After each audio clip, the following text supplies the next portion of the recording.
శ్రీ మాత్రే నమః. ఓం శ్రీ గురుభ్యో నమః. ఈ టాపిక్లోకి వెళ్ళే ముందు ఈ channel subscribe, like and share చేయండి. మీ తోటి మిత్రులకు కూడా షేర్ చేయడం వలన నా ద్వారా తయారైనటువంటి యొక్క వీడియోలు మీకు నోటిఫికేషన్గా పొందగలుగుతారు. ఈరోజు టాపిక్ వచ్చేసి హోమంలో దేవతలు కనపడతారా?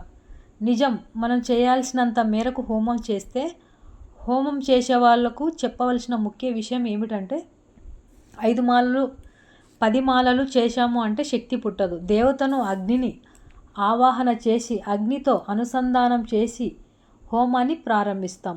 అంటే అధిక సంఖ్యలో హోమం చేస్తే 10,000, 15,000, 20,000 తీవ్రంగా చేస్తే దేవత అనుగ్రహం కనబడుతుంది. దేవత అగ్నిలో దానిని చూడవలసిన దృష్టితో చూస్తే కనబడుతుంది. మనం అక్కడ ఉండేది మంట అని అనుకుంటే కనబడదు. తీక్షణంగా మనం హోమం చేస్తూ సంఖ్య పెంచుకుంటూ పోతే, ఏకాగ్రతగా ఆ సంఖ్య పెంచుకుంటూ పోతే దేవత దర్శనం ఖచ్చితంగా కలుగుతుంది. అలా చాలా సందర్భాలలో నేను చేసినటువంటి హోమాలలో భైరవుని హోమంలో శునక రూపమైన ఆ యొక్క అగ్నిలో ఆ యొక్క భైరవుడి రూపం, అలాగే మాతంగి రాజశ్యామల హోమం చేసేటప్పుడు ఆ యొక్క మాతంగి అమ్మవారి యొక్క ముఖ చిత్రం ఆ యొక్క అగ్ని రూపకేనా. అలాగే నేను చేసేటువంటి ఆ యొక్క కాళికామాత హోమంలో కాళీమాత యొక్క దర్శనం నాకు జరగడం జరిగింది. ఇది నాకు అనుభవపూర్వకేనా. నేను చేసేటువంటి హోమాల్లో నాకు ఇచ్చినటువంటి అమ్మవారి దర్శన భాగ్యాలు. అలాగే మనం సాధన చేసేటప్పుడు దేవతా దర్శనాలు ఎలా జరుగుతాయో మన పితృదేవతలు కూడా అలాగే కనిపిస్తారు. ఎవరైనా చనిపోయినా మన పెద్దలు ఎవరైనా కనపడాలి అనుకుంటే వాళ్ళ కోరిక మనం ఇవ్వవలసింది ఏమైనా ఉంది అని అంటే ఆహారం, పండ్లు, ఫలం ఇవ్వాలి అనుకున్నప్పుడు వాళ్ళకు మనం ఇవ్వవచ్చు. చాలామంది హోమాలు చేస్తూ ఉంటారు, కానీ భక్తి శ్రద్ధగా చేయరు. ఏదో చేశాము అయిపోయింది అన్నట్లుగా ఉంటారు. హోమం మీద మనస్సు పెట్టాలి, నిగ్రహం పెట్టాలి, తగినంత హోమం చేయాలి. 1 మాల 5 మాలలు 10 మాలలు చేశామని కుదరదు. 1,00,000 హోమం మాల సంఖ్య పెట్టుకోవాలి. రోజుకు 5,000 లేదా 10,000 పైన చేస్తూ ఉంటే దేవత దర్శనం కలుగుతుంది. దానితో పాటు ద్రవ్యాలు అవసరం. స్వచ్ఛమైన ద్రవ్యాలు చాలా అవసరం. స్వచ్ఛమైన నూనె, నెయ్యి వాడుకుంటూ హోమం చేయండి. మీ పితృదేవతలు లేదా మీ ఇష్టమైన దేవతలు ఏదైనా ఆవాహన చేయండి. ఖచ్చితంగా ఫలితం వస్తుంది. దేవతలు మంత్రబుద్ధులు అయినప్పుడు ఇంకా పితృదేవతలు ఎంత అంటే తాతలకు ముత్తాతలను ఎవరైనా ఇష్టమైన వాళ్ళను అదే పనిగా పెట్టుకోకూడదు. రోజుకు ఒక్కరిని పిలుచుకుంటాం, అలా చేయకూడదు. అద్భుతం అనేది ఒక్కసారే జరుగుతుంది. ఎవరైనా హోమం చేసే వాళ్ళు ఉంటే చక్కగా సంఖ్యా పరిమాణంగా చేయండి. నేను 1,00,000 హోమం చేయదలుచుకున్నాను అని 1,00,000 ఆహుతులు చేసుకోవచ్చు. ఎంత మంత్రశక్తిని ఆవాహనం చేస్తామో ఆ రూపం అలా నిర్మించుకుంటుంది. దేవతా రూపం సంతరించుకోవాలనుకుంటుంది. చాలామంది చెబుతూ ఉంటారు, మా హోమాలలో హనుమంతుడు కనపడ్డారు, అమ్మవారు కనిపించారని అంటారు. అంటే రూపాన్ని సంతరించుకుంటుంది హోమం చేసేటప్పుడు.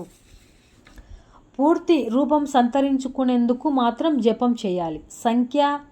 అన్ని ఆహుతులు వేయాలి. ఒక దేవత రూపం పూర్తిగా సంతరించుకోవాలని అంటే, పూర్తిగా ఆ దేవత హోమంలో కనబడాలి అంటే కొన్ని లక్షల ఆహుతులు వేస్తే కానీ ఆ దేవత స్వరూపం ఆకారం అనేది ఏర్పడదు.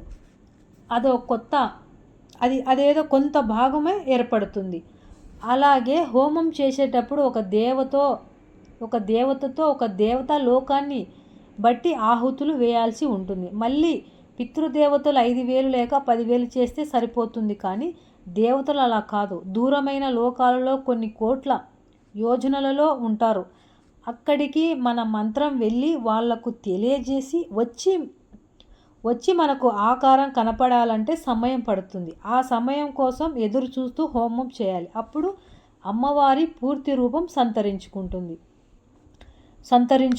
కనబడుతుంది. మరి హోమం లేకుండా దేవతలను చూసేవారు కూడా చాలామంది ఉన్నారు. సాధకులు సాధ్యం కానిది ఏమీ లేదు. పట్టుదల, దీక్ష ఉండాలి. ఓర్పు, నేర్పు కూడా ఉండాలి. నేర్పు గురువులతోనే వస్తుంది. నేర్పు గురువుల సహనంతోనే వస్తుంది. ఏది ఎక్కడ వాడాలి, ఏది ఎంత పరిమాణంలో వాడితే ఏది ఎలా చేయాలనేది అర్థమవుతుంది.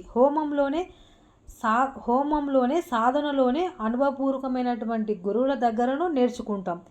ఏది ఎంత చేయాలి, ఏది ఎక్కడ చేయాలి, అంతేకాని బుక్కులలో చూసి నేర్చుకుంటామంటే కాదు. అది ఎప్పటికీ సాధ్యం కాదు. ఏదైనా మనం చేసేటప్పుడు, మన సొంతంగా చేసేటప్పుడు కొన్ని అపశృతులు కూడా జరుగుతూ ఉంటాయి. ఎవరికి తెలియజెప్తాం మనం? కాబట్టి గురువు కంపల్సరీ మన గురువు ఆధీనంలోనే మనము చేయవలసి ఉంటుంది. గురువుగారు ఉన్నారనుకోండి, గురువుగారు ఇలా హోమం చేస్తున్నాము, ఏ ద్రవ్యం ఎలా వాడాలని అడిగితే ఆ ద్రవ్యాన్ని ఇలా వాడాలని చెప్పి మనకు గురువు ఒక మార్గాన్ని నిర్దేశిస్తారు. దేవత అనుగ్రహం కూడా మనకు కలుగుతుంది. రకరకాల ద్రవ్యాలు ఉన్నాయి. ఏ ద్రవ్యం దేనికి వాడాలి? హోమంలో ద్రవ్యాలు చాలా ముఖ్యం. అవి తెలుసుకోవాలి అంటే గురువుల సావాసం చేయాలి. ఇలాంటివి కానప్పుడు గురువుల దగ్గరికి వెళ్ళాలి. సాధకుడు ఎప్పుడు తిరగాలి, తిరుగుతూనే వారికి అనుభవం వస్తుంది. గురువుల చుట్టూనే, క్షేత్రాల చుట్టూను, సిద్ధ క్షేత్రాల చుట్టూను తిరుగుతూనే ఉంటే రకరకాల అనుభవాలు వస్తాయి. ఏ ద్రవ్యం వాడాలి, ఏది వాడాలని తెలుస్తుంది. సాధకుడు ముఖ్యంగా తిరిగి తెలుసుకోవాల్సిందే తప్ప నేను ఇంట్లో కూర్చొని చేస్తాను అంటే కుదరదు. ఒక క్షేత్రంలో ఒక సాధకుడు కానీ, ఒక సిద్ధ గురువు కానీ, ఒక అఘోరి కానీ ఉంటారు. వారి పాద నమస్కారాలు మనం చేసుకొని మాకు తెలియని మనము వారి నుంచి తెలుసుకోవలసి ఉంటుంది. హోమాలు చేసేవాళ్ళు ముఖ్యంగా అధిక సంఖ్యలో చేయవలసి ఉంటుంది. జపమైన 1, 2, 3 వేలు చేస్తే అంత ఇబ్బంది ఏమి కాదు. ఎంత సంఖ్య ఎక్కువ చేస్తే అంత దేవత దర్శనం కలుగుతుంది. అంటే దేవత యొక్క అనుభవాలు కలుగుతాయే తప్ప జపమాల ద్వారా, మనం చేసేటువంటి జపం ద్వారా దేవత అనుభవాలు కలుగుతాయి. కానీ హోమంలో అమ్మవారి యొక్క దర్శనాలు కలుగుతాయి. ఎందుకంటే అగ్ని స్వరూపులు దేవతలు. అగ్నికి అనుసంధానం చేశాము కాబట్టే కావలసిన ద్రవ్యాలు సమర్పించగలిగితే ఖచ్చితంగా దర్శనాలు జరుగుతాయి. కాబట్టి ప్రతి ఒక్కరూ హోమం చేసేవారు కూడా ఏ దానికి ఏ ద్రవ్యం వాడాలి, ఏ ద్రవ్యం వాడాలనేది మనకు సరైన సంఖ్య నిర్ణయించుకోవాలి. ఏదైనా మనము చూడగలం, మనం ఏదైనా సరే చూడగలం. ఆ యొక్క దేవత దర్శనాలు కానీ, దేవత అనుభవాలు కానీ, మనం చేసేటువంటి ఆ యొక్క జపమాల కానీ, మనం చేసేటువంటి హోమాలు కానీ, ఆ ద్రవ్యాల వలన మనకు ప్రతి ఒక్కటి, సాధకుడికి అయితే మటుకు ప్రతి ఒక్కటి సాధ్యమవుతుంది. అలా ఈ విధంగా ఈ యొక్క హోమాలకు ఎలాంటి ద్రవ్యాలు వాడాలి, ఏంటి అనేది ఈ యొక్క వీడియోలో పూర్తి వివరణ ఉంది. ప్రతి ఒక్కరికి ఈ వీడియో ఉపయోగపడుతుందని నేను అనుకుంటున్నాను. అందరికీ ధన్యవాదాలు.